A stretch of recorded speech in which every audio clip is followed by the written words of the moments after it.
دوایین گفتوگوی ئەمڕۆژمان هەر لە درێژەی ئەوەی کە ئەمڕۆ 51 ساڵ تێپەڕەبێ بە سەردامەزراندنی یەکێتی نیشتیمانی کوردستانە ئەو حیزبەی کە هەمیشە کۆمەڵێک شەهیدی قارەمانی بەخشیوە بەو خاکەی کە بتوانێت پارێزگاری لێ بکاوە بێگومان ئەمەش هەر لە سەرەتای دامەزراندنیەوە بە کۆمەڵێ پلان و بە کۆمەڵێ ڕێگەی باش بۆ ئازادی خوازی گەلی کورد کاری کردووە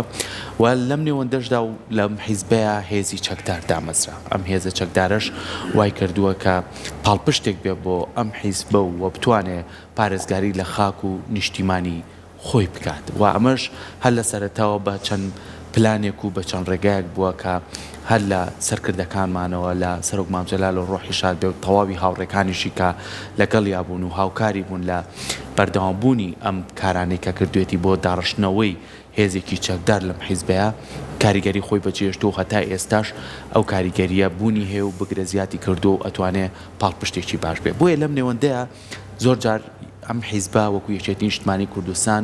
چەندین نامەی دکتۆرای وەکو ئاستی ئەکادمی لەسەر بەدەست هاتووە و چەندین توێژینەوەی جیاوازی لەسەر کراوە و چەندین بابەتی گرنگێ و چەندین نووسراوی گرنگێ و چەندین ئەو بەڵگانەشی کە هەیە لە ڕابردووە و لە سەرەتای دامەزراندنیەوە بۆ ئێستا بوونەتە بەشێکی گرنگی توێژینەوەکان بوونەتە بەشێکی گرنگی نامەی دکتۆرە بۆی کە بتوانین ئایا پێشینەم حیزبە چی بووە هەوڵەکانی چی بووە لە ڕووی سیاسی و لە ڕووی چەکداری و لە ڕووی خەباتەوە لە ڕووی ئەو کادرانەی کە هەی بووە چۆن کاریان کردووە ئەمانە بەشێکی گرنگن کەواتە ئێمە ئەمڕۆ گفتوگوی زیاترەکەین بە تایبەتی لەسەر هێزی چەکداری لەناو یەکێتی نیشتیمانی کوردستانە بە میوانداری زۆر بەڕێز دکتۆر زانە فەقێ وەکو مامۆستای زانکۆ بە ڕێزانی سەلای بە میوانە دکتۆر جان زۆر بەخێر بێت پێمان خۆشە باس لە هێزی چەکداری بکەین لە یەکێتی نیشتیمانی کوردستان چکە بەڕێزی شتان بزانم نامەی دکتۆراکەتان هەر لەسەرم بابەتە بووە چۆن لە سەرەتاوە پلانی ئەوە هەبووە کە هێزێکی چەکداری داپڕێژێتەوە لەم حیزبەیە بوونی هەبێت بەڵێ وەک لە پێشکە جەنابەت ئاماژەت پێکرد ئەمڕۆ یادی 51 ساڵی دامەزراندنی یەکێتیە بەڵام یادی 50 ساڵی خەباتی چەکداریشە چۆن خۆتان نەزانی یەکێتی لە 75 کە دامەزرا یەکی شەشی 76یان دەستنیشان کرد بۆ دەستپێکردنەوەی خەباتی چەکداری هەڵبەت پێشەوەی باسەوە بکەمە ئەمەوێت زۆر بە کوردی باسدا یەکێتی بۆ دامەزرا ئەمە یەکێکە لەو پرسانی کە ئێمە لە توێژینەوەکەمانە وەڵاممان ویست وەڵامێکمان دەستکەوێت بۆ دامەزرا و چۆن دامەزراوە کێش لە پشت دامەزراندنی ئەم حیزبەوە لە ڕاستیە دامەزراندنی یەکێتی ئەگەر بگەڕێنەوە بۆ قۆناغەکانی پێشووتری بزوتنەوەی ڕزگاری خوازی کورد زۆر جیاوازترە بۆ زۆرێک لە بزوتنەوەکانی ئێمە ڕەتفعل بووە پەرچەکردار بووە بەڵام یەکێتی بۆ خۆی کردارە جیاوازیەکەی لەگەڵ ئەوانی ترە ئەمەیە کە کردارە و دامەزراندنی یەکێتیش لە زۆر ڕوویترەوە جیاوازی زیاترشیە بۆ نمونە جارەیان فکر تەبەنی ئەم ڕێکخراوە کەوە لە پشت ئەمانیشەوە کەسایەتیەکەیە کە لە ڕاستیە خاوەنی بیرۆکەکە خاوەنی ناولێنان و خاوەنی پرۆژەکە کەسایەتێکە کە کاریزمایەکی دیاری نێو بزوتنەوەی ڕزگاری خوازی کوردە کە ویش مام جەلالە دوای نسکۆی شۆڕشی ئەیلول بێئومێدیەکی هێزگار گەورە بەسەر کوردستانە بەڵی کێشا بوو و حزبی بەعس تەنانەت ئەحمەد حەسەن بەکرکەوە کاتە سەر کۆماری عێراق بوو ڕۆژانە چەند جارەوەی دووبارە کردەوە کە ئیتر جارێکی تر کورد ناتوانێت وەکو پێشووتر دەست بێتەوە بۆ خەبات دوای 3 مانگ لە نسکۆی شۆڕشی ئەیلول و یەکێتی نیشتیمانی کوردستان دروستە بێ لەسەر دەستی مام جەلال کە دروستبوونی یەکێتی وەڵام یەک بوو بۆ ئەو قۆناغە ئەمە وەکو پێشەکێکی زۆر کورد بەڵام سەبارەت بە پرسیارەکەی جەنابەت بۆ خەباتی چەکداری زۆر جیاوازتر بوو من لە سەرەتاوتم ئەمان بزوتنەوەکانی تر زۆرینیان ڕەتفعل بوون ڕەتفعل بوون بۆ داگیرکەرانی کوردستان بەڵام ئەم خۆی فعلە چونکە مام جەلال پێش ئەوەی کە مەفرەزە پارتیزانەکان دروستکەن پەیڕۆ پرۆگرامە نووسێتەوە بۆ دەستپێکردنەوەی شۆڕش ئەمە زۆر گرنگ بووە و بۆ مش خوتەی ڕزگاری دانا کە نەخشەی ڕزگاری نەخشەیەکی دیارە لایەن خودی مام جەلالەوە دەنووسرێتەوە بۆ ئەوەی کە بتوانێت دووبارە پێشمەرگە دروست بکەنەوە بە شێوەیەکی بڵێن لە ڕووی ڕێخستنەوە باشتر بێ بە پلان بۆ داڕێژراو بێ بۆیە لە سووریاوە دەست ئەەکەن بە دروستکردنی مەفارز بۆی بگەڕێنەوە بۆ نێو خاکی کوردستان ڕوو بۆ مەبەستش لە یەکەم هەنگاوانە چل پێشمەرگە دەستنیشانەکرێت کە بگەڕێنەوە بۆ باشووری کوردستان بە سەرکردایەتی شەید ئیبراهیم عەزۆ 38 پێشمەرگانە گەڕێنەوە بۆ ماوەی چەند مانگێ زیاد لە ببورن زیاد لە مانگێک لە ناوچەکانی بادینان چالاکیانە بێ و چالاکیانی کە بۆیان دیاری کرابوو لە ڕاستیە ئەیانویست بە خەڵک بڵێنەوە و شۆڕش دووبارە دەستی پێ کردوێتەوە و کۆمەڵێک نامیلکیان پێبوو لە ناو خەڵکا بڵاویکەن و یەکێک لەوانەی کە هەردیسانەوە مامجەلال نووسی بووی ئەوەی کە ئیتیحاد الوەتەنی لمازە دواتر شەید ئارامیکا بە کوردی یەکێتی نیشتیمانی کوردستان بۆچی ئەوە لەویا وەڵامی ئەوە ئەدرێتەوە وە لە ناوخۆی کوردستانش لە ڕێخستنەکانی هەم کۆمەڵە هەم سۆسیالیست لەلایەن مامجەلالەوە کە تەبەنیەکرێن دووبارە دەستکرێتەوە بە خەباتی چەکداری بۆ مەبەستش چەندی نامانێرێ لە ژێر ناوی خوازراوی پیرۆت و جووتیار ئەوانش دەستەکەنەوە مانش لە ناوخوا بە سوودوەرگرتن لە شۆڕشەکانی جیهان بە تایبەتی نووسینەکانی لیمبیا و شەید ئارام لەگەڵ هاوڕێکانیان ئەوانش پەیڕەوێک ئەنووسنەوە بە ناوی لێژنەی شانە چەکدارەکان ئەمە دوو سەرەداترین پەیڕەون بۆ دەستپێکردنەوەی خەباتی چەکداری لە ساڵی 1976 بەڵێ باسی خەباتی چەکداری ئەکرێت ئەو بابەتەی کە بەڕێزت لە نامەی دەرچوونی دکتۆراکە تا تیشکت خستوەتە سەر بە تایبەت قۆناغێکی مێژووی لە ساڵانی چەند بۆ چەندەوە؟ من لە 76 بۆ 88 وەرگرت جا بەڕێزت بڵێ لە نامەی دەرچوونەکە چۆن باسی ئەم ساڵانت کردووە؟ بەڵێ وڵایی لەبەرەوەی کە یەکێتی بەرپرسی دۆزی کورد بووە لە هەر چوار پارچە لەو کاتە و چالاکی یەجگار گەورە و بەرفراوانیانە بووە چالاکیەکانش بەپی قۆناغەکان گۆڕاوە بۆ نمونە سەرەتای چالاکیەکان بە پارتیزانی دەستی پێ کردووە دواتر چالاکیەکان گۆڕاوە بۆ شەڕی ناو گوون دواتر گۆڕاوە بۆ شەڕی بەرەی تا گەیشتووەتە ئازادکردنی قەزا و ناوچەی دیاری کراو لەگەڵ ئەمەشا گۆڕانکاریەکان دیسانەوە کە دەست پێکاتەوە لەو کاتە بەپی گرنگی و ئەهمیەتی قۆناغەکە بووە بوون لە سەرەتا یەکێتی مەفارز دروستەکە کە مەفارزەکان گەورە بن ئیتی وردە وردە کەرتیان لێ دروستەکە کە کەرت دیسانەوە هەم گەورەترە بێ بە هەرێم پاشانەوە ئەبکرێ بە تیب و دواتر ئەکرێ بە مەڵبەند و لە پاڵ ئەمانە هەر مەڵبەندێک کە سنوورێکی جوگرافی دیاری کراوە بووە بەدەیان چالاکی جۆرا جۆر کراوە تا گەیشتوەتەوەی کە یەکێک لە چالاکیارە گەورەکان داستانی قەیوان ماوەتە چالاکی داستانی ڕزگاریە چالاکی ئازادکردنی بێتواتەیە کە خودی مامجەلال خۆی ڕاستەوخۆ سەرپەرشتی کردووە چالاکی ئازادکردنی سەری ڕەش بووە کە کاکوەسرەت سەرپەرشتی ئەو دارستانی کردووە بۆیە چالاکیەکان یەجگار زۆر بوون و کۆمەڵێک بە هەزاران پێشمەرگەی قارەمان لە چالاکیەکانە شەهید بوون کە زۆر ئەمە گرنگە کە من لێراڵێم زۆرینیان فەرماندە بوون یان فەرماندەی تی بوون یان فەرماندەی مەفرەزە بوون یان فەرماندەی کرد بوون کە ئەمە نمونەی گیانبەختکردنی ئەوان بۆ لە پێناوی کوردستانە دکتۆر زۆر جاڕڵین ئەم چالاکیانەی کە هێزی پێشمەرگە ئەنجامیەوە بە تایبەتی هێزیەکی پێشمەرگەی یەکێتی نیشتیمانی کوردستان ینی دیارترینیان بۆ نمونە کامە بوو کە مەحاڵ بێ بکرێ مەحاڵ بۆ بەرامبەر هێزی ئێستا بۆ نمونە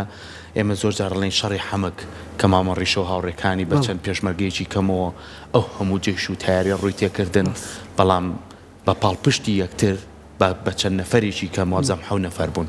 بەمەنە توانیان ڕوبەڕووی ئەو هەموو جێشە بنەوە کامە ئەگەر بیکەی بە هەر کارێکی هوەری و سینەمایی لەوانەیە خەڵک باوەڕ ناکات کامەیەکێکە لە نوێەکان وەکوی بەڕێزت کە ئەوە توێژینەوەکەن لەسەر ئەم بابەتانە دیارترینیان کامانەیە ڕەنگە تۆزێک قرس بێ ئێمە باسیەوە بکەین کامیان دیارترێت چکە چالاکی پێشمەرگایەتی ئەگەر پێشمەرگەیەک بەتەنیا تەقەی کردبێت لە منەظەمەیەکی ئەو کاتی حکومەتی بەعز کە مەبەستم حزبی بەعسە قرس بووە بۆیان چکە خۆ جەنابەت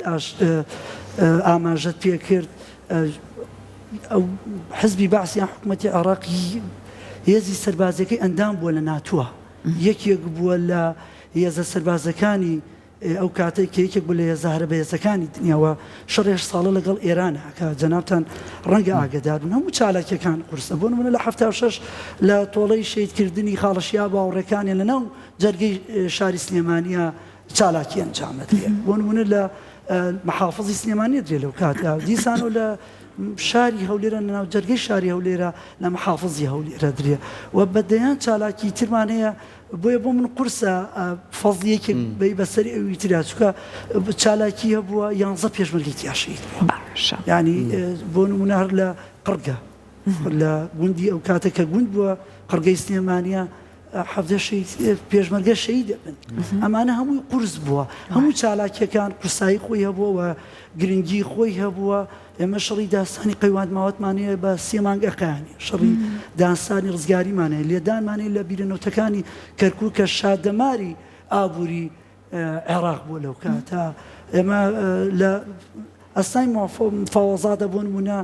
شەهیدکردنی لازم سید کەریمانەیە شەهیدکردنی مامە ڕیشەمانەیە مامە ڕیشە و هاوڕێکانی بۆیە هەموو ئەمانە هەمووی گرنگی و تایبەتمەندی خۆی هەبوو هەموو یاریکێکن لە قۆناغێکا ڕوویداوە ئێمە شەڕ هەبووە بەلاتانەوە ئاسایی بێ دوو پێشمەرگە توانیوانە بۆ چەند سەعاتێک بەرگری بکەن دواتر خۆیان کۆتایان بە ژیانی خۆیان هێناوە بۆی نەکەونە دەست هێزەکانی دوژمن هەموو ئەمانە گرنگی خۆیەوە بۆیە ئێمە وەکو توێژەر قورسە ڕاست ئەوەی کە هەموویەکە لە داستانە هەرە گرنگەکە یەکێکە لەو داستانەیە توانێت بە دەیان فیلمی سینەمایی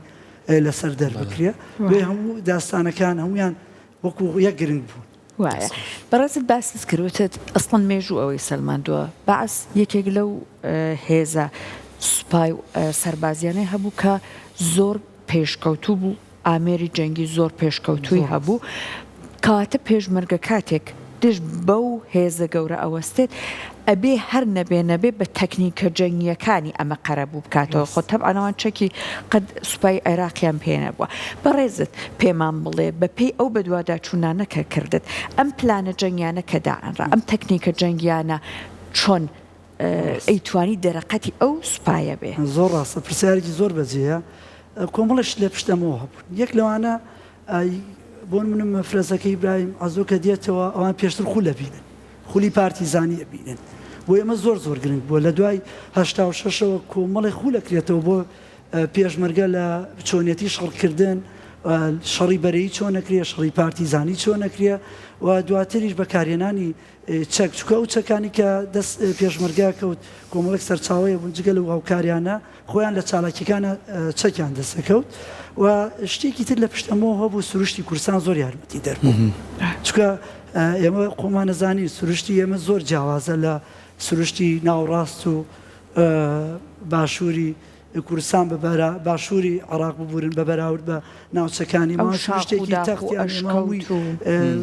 بەرزایی و تەپۆڵکەی و شاخ و داخەوە جگە لەوەش لە ڕووی ئەوەی کە پێوترێ ژینگە و بی ئەوە فەسڵەکانەوە ئێمەش جیاوازترین ئەمانە قەرەبووی ئەوەی کردووەتەوە و بابەتێکی تریش لە پشتەمەوە هەبوو ئەو گیانبەختکردنە بوو ئەو بڕابوو نەبوو کە بە خۆیان هەیان بوو کە ئامادەییان تیا بوو خۆیان بەختکەن لە پێناو کوردستانە دیسانەوە شتێکی لێرەمەوە باسی لێوە بکەم بڕوان پێ بکەن کە ئێمە چاوپێکەوتنمانەکریا کۆمەڵێک بەڵگەمان دەستکەوتە جۆرێک لە پێشبڕکیە بووە لە نێوان پێشمەرگەکانە کە شەهید بن یعنی ئەو سوێتی وتوێتی من ئەڕۆم ئەو چالاکیەک ئەنجام بدەم ئەو توێتی نا من ئەو چالاکی ئەنجام دەم ئەمانە هۆکارن بۆی کە سەرکەوتن بەدەست بێنن بەڵام ئەوەیشی کە جەنابەت وتت بەداخەوە ئەگاتەوەی کە حکوومەتی عێراق لە 1970 بەدواوە چەکی کیمیایی بەکارێنێن لە دژی هێزەکانی پێشمەرگە بە دیاریکراوە هێزی پێشمەرگەی یەکێتی چکە هەم زۆری نەبوون و هەم لە ڕاستیشا یەکێتی حزبی یەکەم بوو لەو کاتەوە بەرپرسی قەزیەی کورد بوو تەنانەت لە پرۆسەی ئەنفارە چکە من دوو توێژینەوە لە ماوەی ئەنجام داوە لەسەر ڕوبەڕووبوونەوەی هێزی پێشمەرگەی یەکێتی و حکوومەتی عێراق لە پرۆسەی ئەنفالە لە توێژینەوەی یەکەمە قۆناغی یەکەم بە نمونەوەرگرتەوە توێژینەوەی دووەمیش قۆناغی دووم بە نمونەوەرگرت بوو لەوێش دیسانەوە بۆی کە بتوانێت ناوچەکان بە ئاسان بگرێت چەکی کیمیایی بەکارێنێ هەم لە دۆڵی جافایەتی و دواتریش لە سێوسێنان لە ناوچەی قەناغ دکتۆر وەکو دوایین پرسیاری من بەڕێستان لە زانکۆی گەرمیانن بۆ نمونە خۆشتان توێژینەوەکەتان نامی دکتۆراکەتان لەسەر ئەم بابەتە بووە کە بابەتێکی سیاسیە و بابەتێکی ئەتوانین بڵێن کۆمەڵایەتیشە چکە تۆ مێژوویەکە ژەڕیتەوە بە شێوازێکی بەڵگەی بە بەڵگەنامەی تا چەند گرنگە ئەمە بۆ خوێندکاران بەردەوام بوونی هەبێت یعنی بۆ نمونە ئێوەی مامۆستاودیەوەی دکتۆری بەڕێز بەردەوام خوێندکار بە دوای ئەو بابەتانەیە بگەڕێ بۆ نمونە ئەمە داستانێکە با توێژینەوە لەسەرم داستانە بکات چەند کەس ئەمە ئەبێتە بەشێکەوەی کە ئێمە نەوە بە دوایینەوە بڵین کە ئاوا لە ڕابردووە شۆڕش کراوە ئاوام ئازادی بەدەست هاتووە و بیشی کەینە بەشێکی گرنگی ناوەندە ئەکادیمەکان تا چەند کار لەسەرم بابەتە زۆر ڕاستە بەداخەوە ئەماڵێن میلەتی کورد بە بەراورد بە میلەتانی دنیا کەمتر شانازی بە مێژووی خۆی واکە ئەمە یەکێکە لە گرفتە گەورەکانی ئێمە بەدەیان چیرۆکی ئەفسانەی دروست کراوە لەلایەن نەتەوەکانی ترەوە شانازی پێوەکەن ئێمە پێمان عیبە یعنی بۆ بە عیبان دێشت بگەڕێتەوە ئەگەر بێت و ئەم مێژوانە نەکرێت دیکۆمنت نەکرێت بە بەڵگەی و توێژینەوەی لەسەر نەکرێت نەوەکانی داهاتوو نازان ئەم خاکە چۆن پارێزراوە کاک سەرکۆ بە درێژایی مێژوو هیچ دەسەڵاتێکی داگیرکرد نەیتوانی ڕاستە و خۆ حکومی کوردستان بکە لە هیچ قۆناغێکە ئێمە لە قۆناغی کۆنەوە بیگرە لە مێژووی کۆنەوە ئێمە بەدەیان نشینمانە بۆ نمونەی لولوبی و گوتی و کاشەکان کە دینەوە بۆ مێژووی قۆناغی ناوڕاست ئێمە کۆمەڵی میرنشینمانێ لەوانە میرنشینی حەسنەویمانێ تاگات بە ئەویبیەکانمانێ لە قۆناغی نوێ کە میرنشینی سۆرانمانێ بادینانمانێ بابانمانێ لە قۆناغی هاوچەرخ شادیارە هەر لە ئەوەی کە لە دوای ڕێکەوتنامی سایکس بیکۆ بەداخەوە کوردستان دابەشەکرد لە هەر چوار پارچەکەی کوردستان شۆڕش بەردەوامیە خەبات بەردەوامیە لە باشووری کوردستان لەوەی زیاتر لە شۆڕشی شێخی نەمرەوە بیگرێت تا ئاگا بە جوڵانەوەکەی ئەتوانین بڵێن جوڵانەوەیان ئەو ڕاپەڕینەی بەردێرگی سەرا دواتر شۆڕشەکانی بەرزان شۆڕشی ئەیلول تا ئاگا بە شۆڕشی نوێ کە دڵخۆشکەرانە کوردستانێکی ئازادی لێ بەرهەمهات هەموو ئەمانە بەرهەمی خوێنی هەزاران ڕۆڵی ئەم نیشتیمانە بووە بۆیە ئەکرێت ئەمانە بکرێن بە کتێب بە دیکومنت بکرێەوە بکرێن بە مەنهەجیش نەناوەندەکانینە ئێمە تا نەگەڕێنەوە بۆ مێژووی خۆمان تا خاوەندارێتی ئەم مێژووە نەکەین لە ڕاستی و ئازادیە بەدەست نانی کە دەمانەوێت زۆر سپاس بۆ بەڕێزە دکتۆر زانا بە هیوای ئەوەی کە کورد و کوردستان هەر پارێزراو بێت بە هیوای ئەوەی کە گەلی کورد باوتەکەی بەڕێزیان زیاتر قەدری ئەو مێژوە بزانێت کە پیایە تێپەڕیوە بێگومان پڕە لە شانازی بە هەموو سەرکەوتن و تەنانەت لانەیە لەبەرەوەی کە دەرەقەتی ئەو هەموو گەورەیەی با بڵێن لە ڕووی ئیمکانیەتەوە دوژمنەکانی ناتبێت تەنانەت بە ڕۆڵە شەهیدەکانیشەوە جێی شانازیە و ئەبێتیش لە یادمان نەچێت سەرکۆ ئەبێ بنووسرێتەوە ئەو مێژوە ئەبێ کاری لەسەر بکرێت ئەبێ زیاتر لەمە هەڵ بدرێت بکرێت بە نامەی دکتۆرا و ماستەر و نامەی دەرچوونی زانکۆکانمان بۆەوەی کە دواتر کار لەسەر ئەم نامانە بکرێت تەنیا لەسەر ڕەفەکان نەمێنێت و لەسەر هەموو دیوەکانی کار بکرێت بۆی کە کورد ئیشەڵڵا هەنگاوەکانی لەمە بەدووە پتەوتر و قایمتر بێت. جارێکی تر پیرۆزبایی 51 ساڵی دامەزراندنی یەکێتی نیشتیمانی کوردستان پیرۆزبایی لەسەر جەم کادر و ئەندامانی یەکێتی نیشتیمانی کوردستانەکەین و پیرۆزبایی لەسەر جەم مناڵانی گیان و مناڵانی کوردی شەکەین بە هیوای ئەوەی کە ئەمڕۆ مناڵان بتوانن لە چالاکیەکانە هەم لە تەلاری هونەر هەم لە پارچی ئازادی هەم بتوان ئازادیان کرد لەوەی کە ئەمڕۆ ڕۆژی خۆیان و خۆشی ببینن جارێکی تر سپاس بۆ تۆ دکتۆر سپاس بۆ ئامادەبوونت بەخێر بێت خۆشەویستان ئەمڕۆژ هاتینە کۆتای پرۆگرامەکەم